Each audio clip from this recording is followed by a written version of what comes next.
666 표를 받으면 죽지 않는다. 666 짐승의 표는 매매 허가증이다. 이것이 없으면 도시에 사는 사람은 굶어 죽는 상황이다. 만약 이 표가 매매 허가증 외에도 수명을 연장시켜 몇백 살까지 살 수 있게 한다면 받지 않을 사람이 누가 있을까? 그런데요, 글로벌리스트는 세계 인구 감축을 위한 어젠다를 시행하는데 사람의 수명을 늘리는 것은 역발상 아닌가요? 스가랴에 의하면 짐승의 세계 정부에 들어가는 세계 인구는 3분의 1이라고 한다. 여호와가 말하노라, 이 온 땅에서 3분의 2는 멸망하고 3분의 1은 거기 남으리니 내가 그 3분의 1을 불 가운데에 던져 은같이 연단하며 금같이 시험할 것이라. 7년 환란 중에서 전반기가 끝나갈 때 세계 인구의 3분의 2가 이미 죽는다면 짐승의 통치는 세계 인구의 3분의 1만 해당한다. 불 가운데 던져 연단하고 시험하는 것은 성도의 권세가 다 깨지는 한때, 두때, 반때의 기간이다. 현재 79억 명 중에서 52억 명이 어느 이유로든 사망하고 26억 명만 살아남아 짐승이 그들을 통치한다는 의미다. 짐승의 표가 시행되기 전 환란 전반기에 벌써 사람들이 참으로 많이 죽는다. 여섯째 나팔의 유브라데 전쟁으로 인류의 3분의 1이 죽는다. 셋째 나팔 재앙에서는 식수의 3분의 1이 오염되어 많은 사람이 죽는다. 또한 두 증인도 짐승과의 전쟁에서 죽는다. 두 증인이 부활하여 하늘로 올라갈 때 큰 지진으로 7천 명이 사망한다. 전반기에 죽는 것은 오히려 혹독한 짐승의 박해와 짐승의 표를 피하는 하나님의 은혜일 수 있다. 셋째 천사가 나팔을 부니 횃불같이 타는 큰 별이 하늘에서 떨어져 강들의 3분의 1과 여러 물샘에 떨어지니 이 별 이름은 쓴 쑥이라. 물의 3분의 1이 쓴 쑥이 되매 그 물이 쓴 물이 되므로 많은 사람이 죽더라. 수돗물이나 상수원을 오염시켜 세계 인구를 감축하는 것은 가장 손쉬운 방법이다. 식수의 3분의 1이 오염된 것이 세계 인구의 3분의 1이 죽는다는 뜻이라면 세계 인구는 스가랴의 예언대로 3분의 1만 남는다. 교회의 휴거로 약 2억 명이 구출된다면 식수 오염으로 죽는 사람들은 3분의 1보다 적을 것이다. 셋째 나팔 재앙 3분의 1 사망 전반기, 여섯째 나팔 재앙 3분의 1 사망 전반기, 생존 인구 3분의 1 후반기. 놀라운 반전. 그런데 환란 후반기에 들어서면 놀라운 일이 발견된다. 혹독한 7대접의 재앙에서도 사람이 죽는다는 기록이 없다.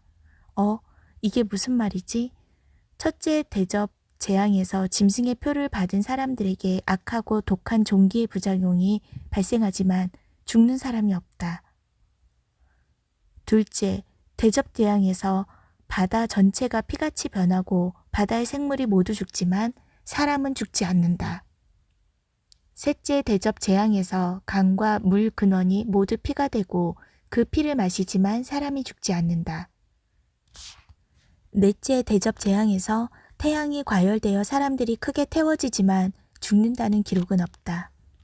다섯째 대접 재앙에서 짐승의 나라가 어두워지고 사람들의 종기로 인한 통증이 증가하지만 죽지는 않는다. 여섯째 대접 재앙에서 유브라데의 강이 말라 전쟁이 예비된다.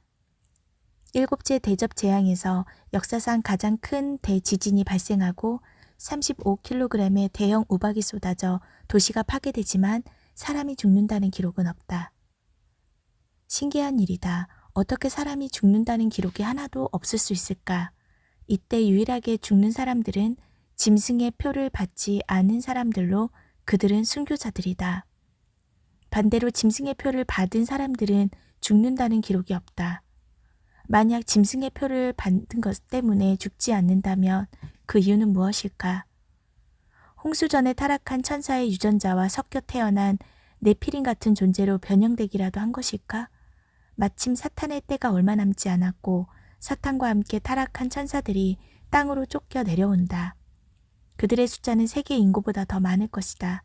이들은 홍수 전에 고대인들이 장수했던 비밀을 알고 있을 것이다. 짐승의 표에 타락한 천사들의 피가 섞이는 과정이 포함될 수 있다는 예상이 가능하다. 사람은 6째 날에 창조되었고 6은 사람의 숫자가 되었다. 666은 극단의 인본주의수로 하나님의 창조에 도전하여 그들의 육체가 불사의 몸으로 재창조되었다는 것을 암시할 수 있다. 불사는 짐승의 표를 받는 사람들에게 주는 적그리스도의 통치 선물 중 하나가 될지도 모른다. 많은 이점과 어드밴티지를 종합 선물로 주어야 표에 대한 저항감을 극복하고 받으려 할 것이다. 용이 자기의 능력과 보좌와 큰 권세를 짐승에게 주었다. 그 능력에는 유전자 조작으로 사람의 수명을 연장하는 기술이 포함되었을 가능성도 있다. 여기까지 예측하고 난 후 그동안 궁금했던 일들과 연관시켜보면 어느 정도 수수께끼가 풀릴 수도 있다. 짐승은 성도들과 두 증인과의 전쟁에서 큰 부상을 입지만 죽지는 않는다. 짐승의 유전자가 변형되어 불사의 몸이 되었다는 의미다.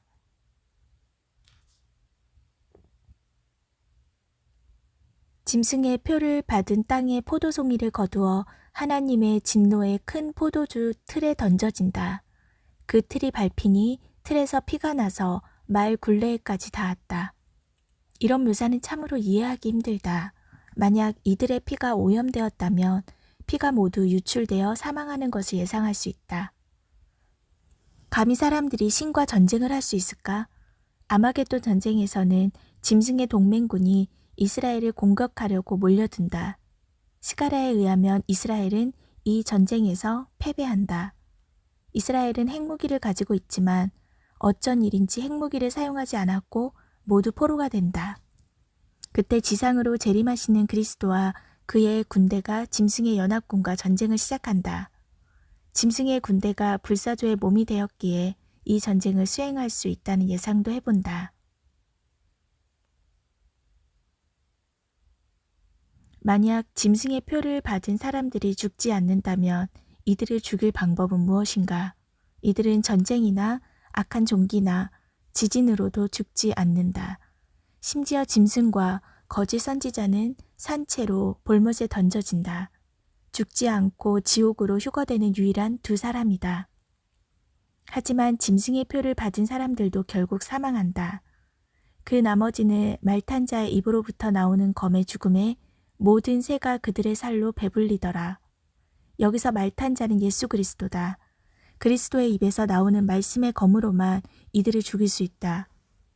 그들의 피가 모두 빠져나가 강시처럼 변하면서 죽을 것을 상상할 수 있다.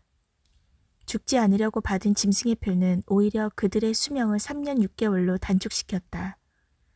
아무튼 이와 같은 기억 때문인지 천년왕국에서도 사람의 수명이 고대인의 수명처럼 장수한다. 환란 후반기에는 더 강력한 재앙이 쏟아지는데 사람들이 죽는다는 기록이 없어 이런 상상을 해보았다. 어떤 일이 실제 벌어지는 그때 가서 알게 될 것이다. 우리는 이런 비참한 날을 목격하지 않고 지구에서 구출되기를 위해 깨어 있다.